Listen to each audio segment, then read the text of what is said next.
നിലമ്പൂരിൽ ഇന്ന് super Sunday ആയിരുന്നു. നിലമ്പൂർ ഉപതെരഞ്ഞെടുപ്പിന്റെ ആവേശം വാനോളമുയർത്തി താരപ്രചാരകരുടെ നീണ്ട നിര ഇന്ന് മണ്ഡലത്തിലുണ്ടായിരുന്നു. UDF-നായി പ്രിയങ്ക ഗാന്ധിയും LDF-നായി മുഖ്യമന്ത്രിയും മണ്ഡലത്തിലെത്തി വോട്ട് അഭ്യർത്ഥിച്ചു.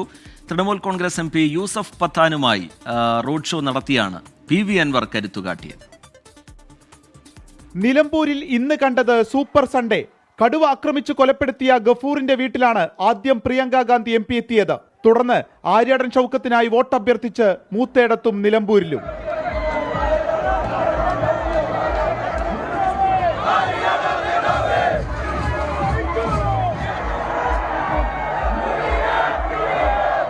വന്യമൃഗശല്യം, ക്ഷേമ പെൻഷൻ, ആശാവർക്കർമാരുടെ സമരവും പരാമർശിച്ച് പ്രിയങ്കയുടെ പ്രസംഗം.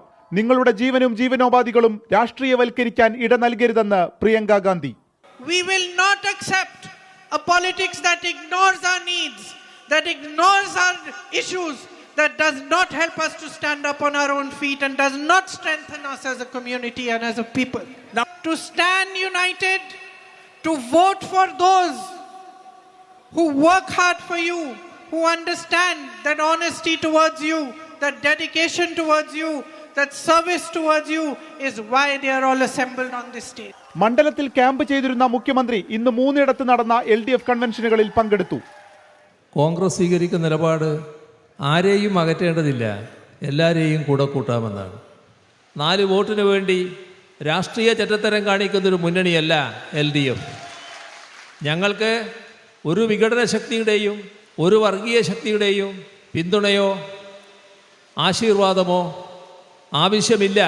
യൂസഫ് പത്താനുമായുള്ള PV അൻവറിന്റെ റോഡ് ഷോ ശക്തി പ്രകടനമായി മാറി. വഴിക്കടവ് വരെ നടന്ന റാലിയിൽ 100 കണക്കിന് ആളുകൾ പങ്കെടുത്തു.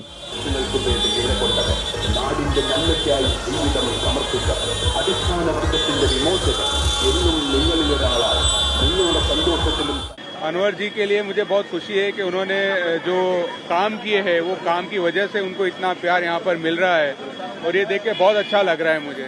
കൊട്ടിക്കലാശത്തിന് മുൻപ് കനത്ത മഴയെയും അവഗണിച്ച് മുന്നണി ക്യാമ്പുകളെ ഇളക്കി മറിക്കുന്നതായി ഇന്നത്തെ ദിനം. ടീം 24 നിലമ്പൂർ.